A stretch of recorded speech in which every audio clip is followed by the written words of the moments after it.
Ang budget ng Pilipinas ay hawak lang ng dalawang tao. Hawak lang siya ni Congressman Zaldico at ni Congressman Martin Romualdez. Yan ang katotohanan.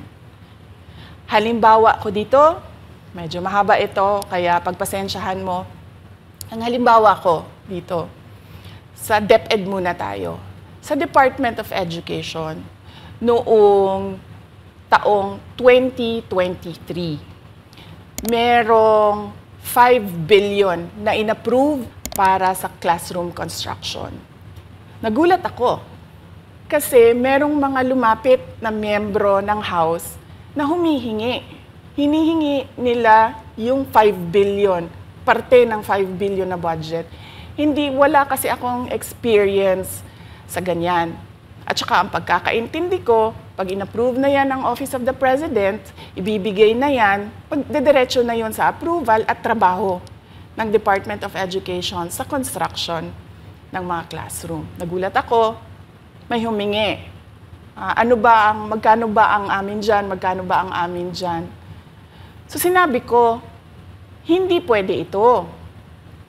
Kasi ang mangyayari nito, hindi magagawa ng Department of Education ang trabaho namin na mag-construct ng classroom ayon sa classroom backlog at sa prioritization base sa backlog at sa classroom construction. So sinabihan ko yung isang congressman, sabihan ninyo si Martin Romualdez na hindi pwede chap-chapin ang classroom construction na 5 billion. Kaya kung makikita ninyo sa budget proposal na approved ng Office of the President, 5 billion yon. Pero nung lumabas yung GAA o yung budget approved noong 2023, naging 15 billion siya. Dahil hindi nga ako pumayag na kunin yung 5 billion, dinagdagan nila ng 10 billion yung classroom construction ng Department of Education. Yung 10 billion na yon hindi kontrolado ng Department of Education. Controlled yon ni Congressman Zaldico at Congressman Martin Romualdez. Hindi ko na kailangan ng corroborative witness dito dahil makikita nyo yon sa papel. Makikita ng taong bayan yon sa papel. NEP, 5 billion, lumabas ang budget approved, 15 billion. So maiintindihan niyo, 'di ba? Bakit pa tayo magbo-budget hearing para sa Office of the Vice President? 2 tao lang naman ang nasusunod sa budget ng bayan natin. Halimbawa, taong 2024.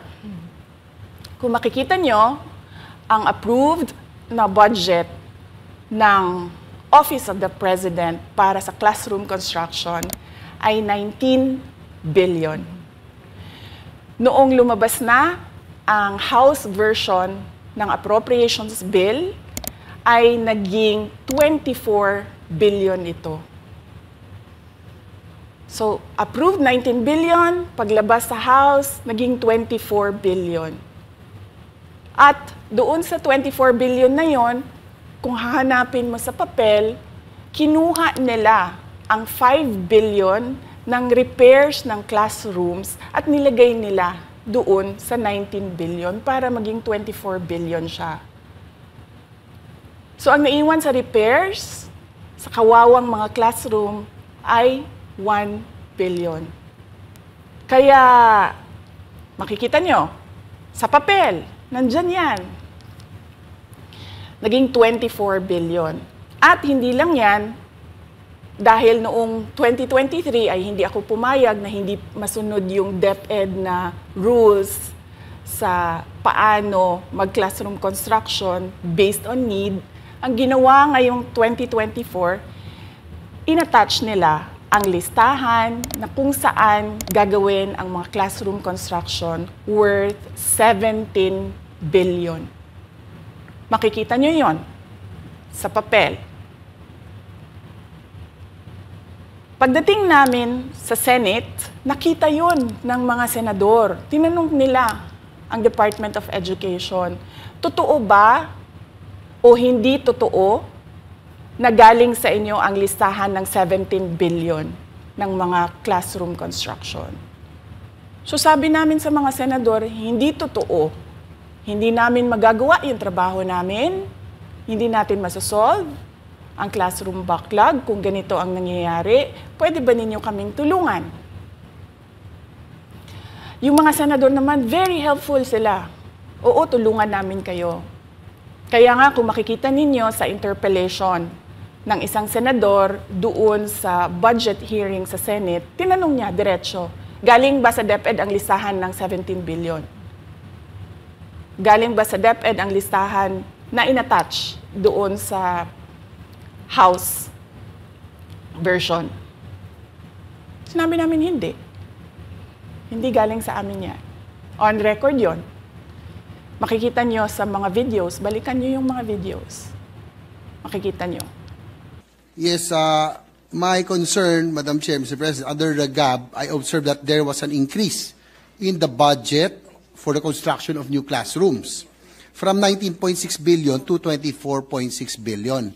However, this is my concern, which you mentioned earlier, that the repairs and rehabilitation of classrooms was decreased from 6.5 billion to 1.5 billion. I also have information, Madam Chair, Mr. President, that 24.6 billion allocated under the GAB, but only 9.8 billion from the allocation is left to the discretion of DepEd. Kaya hindi ko na kailangan ng witness kasi makikita nyo sa papel. Tapos dumating ang BICAM, walang nangyari dahil ang nasusunod doon ay si Congressman Zaldico at si Congressman Martin Romualdez. Kaya nandun pa rin naka-attach yung 17 billion na ginawang listahan ni Co at ni Romualdez. In fact, balik lang ako konti sa'yo ha.